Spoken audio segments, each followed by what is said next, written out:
Guys, what you're about to watch is one of the most disturbing videos I've seen in a long time. A young woman came online to tell how a friend narrowly escaped death at the hands of people wearing police uniforms. They were stopped on the road, and while the officers thought they couldn't understand, one of them overheard everything in Hausa, the plan to drug them, fake a kidnapping, harvest their organs, what they called spare parts, sell them, and dump their bodies. This is not just another robbery story. This is pure evil. And the scary part? This is happening more and more across the country, especially in the Southeast. Today, we're not just reacting to this video, we're going deep. We'll talk about the total failure of the government, police and military brutality, why the Southeast seems to be suffering the most, and how Nigeria is dangerously close to the point of no return. Before we play the video, I want everyone watching to understand what you're about to hear is raw, emotional, and very serious. If you have family or friends that travel by road in Nigeria, especially in the East, pay close attention. All right, let's watch.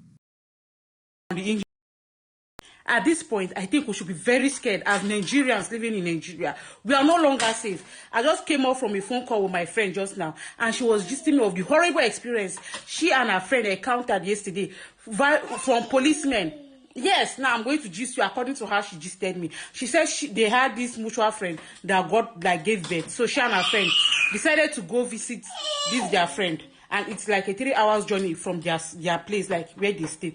Now, she said when they were going, they went smoothly. There were no policemen on the road to harass them and all that. But when they were coming back, they met this set of policemen on the road. And the policemen told them that they should calm down. They came down, they were like, where is your license, certificate, everything, like, and the guy brought it out and gave. Now, she said that this our friend is looking decent. He's not having dread or anything. Very decent guy. Now, when they carried the car documents, they didn't even look at it very well. They now started asking me, and this one is not there. He said they should bring it. So if they say, where is this one, he will give them. Where is this one, he will give them. They now said, and that one does not mean that he's not a suspect. Suspect for what? According to her, suspect for what? Now they said, and they should come and open his boots. They want to check his boots. He went and opened the boots. They didn't see anything. Then I said that he should open his front bonnet. That they want to check if the number on the engine correspond with the one on the document is submitted. They opened and they saw it. They now told them that and they want to check inside the car. That people like this, they are suspects. Suspect like how? Like, she said that's how they went inside the car. They checked the car. When they now checked under where the guy was sitting there, he used to keep money underneath his chair. When they now saw the money inside nylon, they started laughing. They counted it was about 115,000. They now asked him that why did he keep that money underneath his driver's seat. And her friend was telling them that, share is his money, is his car. So why are they asking ordinary 115,000? And you people are interrogating me like this as if I carried something. Yes. And they were like, hey, where will he keep the money? He said he kept the money there for fuel issues and any occurrence that might happen. So if they pay him his salary, he used to count some money and keep there for in case it is. Yes, so that he will not be stranded when there's no fuel or money to repair the car or something like that. Then I told him that, this one can implicate him. Implicate him as how? Him and his car. But he stood on his ground and said he was not going to allow them mess up with him there and all that. So he was telling them that it is still within his right to put money in his car.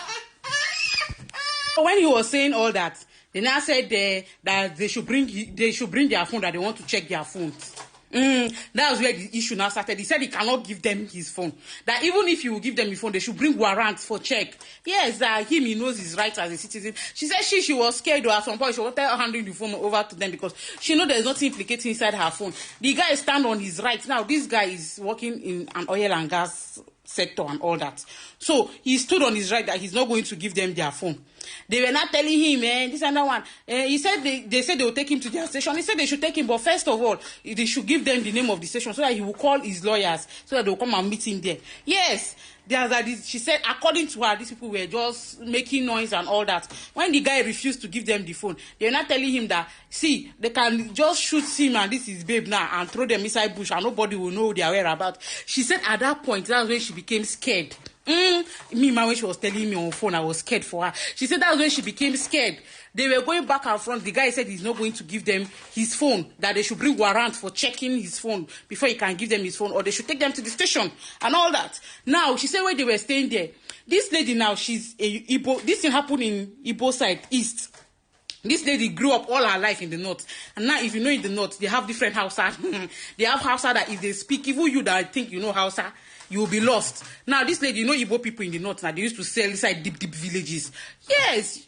Now, that's how she learned all this, our strong core Hausa. Now, this, according to her, she said these policemen were speaking Igbo. But some of them understood Hausa. So she just stood at the one side of the road and she was just watching everything that was going on. That's how one of these policemen went to the Oga, not too far from her, and they were speaking Hausa. Now, I'm not going to say it in Hausa so that I will not suffer myself to interpret. I'll just say it in English according to what she told me. She said the man told them that they should take them to their station. That they were speaking that Hausa, that strong core Hausa. Not be this one way they talk, you can understand. Or you need to know Hausa to be able to understand. Like when they say Hausa, Bakwe, that's what they meant. Now that's what she said. She went there. They were saying, the policeman was telling the friend that, the other policeman that they should take them and they should put the medicine, marganate in, they should put it very well. They should call the other man so that he will come. They should remove their parts, call their family members and tell them they've kidnapped them and remove the organs and sell it and cut their body and go and dump. That was what this policeman was telling his other colleague that they should do. She said immediately she heard that, that's how she was shocked. She said she started peeing on her body, but she controlled herself. She now told her friend that she's going to do a display that he should just keep calm. She said that's how she naked herself. She removed her gown, only her bra and her tights, and she went on the road and she was shouting, crying, rolling, just to draw attention of other vehicles that were coming. She said when they were saying that thing, she was recording on her phone, like voice record. That's how she started rolling on the floor. Other vehicles that were coming out were not stopping because they wanted to see what was happening. That's how she started shouting that they are fake police, or they want to go and kill them, or this one, that one. She opened her phone and she pressed this thing. And that's how when they noticed everything, they had to run inside their car and started going. The other people, like 4 cars that stopped, they started carrying stones, stoning them, and they ran. That's how God saved these people. If not, that's how they would have been killed. You see? So I don't know how we are going to do now. We don't only have fake police, fake soldiers. We also have fake police. Now, what is the remedy? How are we going to be safe in this Nigeria? Because you don't even know who is who. And mind you, most of these policemen, they don't even use car for patrol to stay. You could just see them like that on the road. So now, I don't even know. What are we going to do in this situation as Nigerians? Now, how are we going to save ourselves? What are the measures? Because everything is just going haywire in this country. Everything is going haywire. Imagine, that's how they would have said, these people were kidnapped. You'll be seeing missing person, not knowing that they've already and everything. And they want to still collect money because they said they should call their family members that they will collect money, and they will set their part that they should call the person that wanted to buy parts that should come and collect. Imagine. This country is scaring. It's scaring. See the way I'm even sweating, just seeing people. It is well. May God continue to guide us, because at this point I thought that, you see, if you know any Thanksgiving that you know how to do, go and tell your God thank you, because this is a narrow escape. And how many people will be lucky like this? How many? How many? May God help us. Being in such situation, imagine what would have happened if she was not able to understand the language they were speaking. They overheard the officers speaking in Hausa, openly planning to drug them, fake a kidnapping, harvest their organs, spare parts, sell them, and dump the bodies. That level of evil from people in uniform is beyond comprehension. Exactly. The lady who understands Hausa started panicking, did everything possible, stripped down, ran into the road screaming, drew public attention, and that saved their lives. Other drivers intervened. But this isn't an isolated bad apple story. This reflects the total collapse of security and trust in institutions. Nigeria has reached the point of no return in many ways.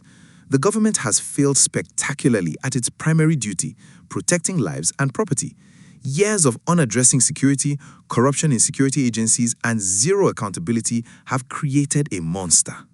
Let's talk facts. Police and military brutality is widespread across Nigeria, but the Southeast has been hit hard for years. Amnesty International documented security forces killing at least 115 people in just 4 months in 2021 in Imo, Anambra, and Abia states, with mass arrests, torture, and unlawful force. Reports continue into 2025 with similar patterns, extrajudicial killings, arbitrary detentions, and operations that punish entire communities. Why always the Southeast? That's the million-naira question many people ask.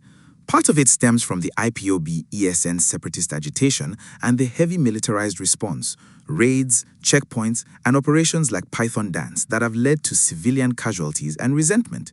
But there's also a deeper perception of systemic marginalization, political exclusion, infrastructure neglect, and historical grievances from the Biafran War era that never fully healed.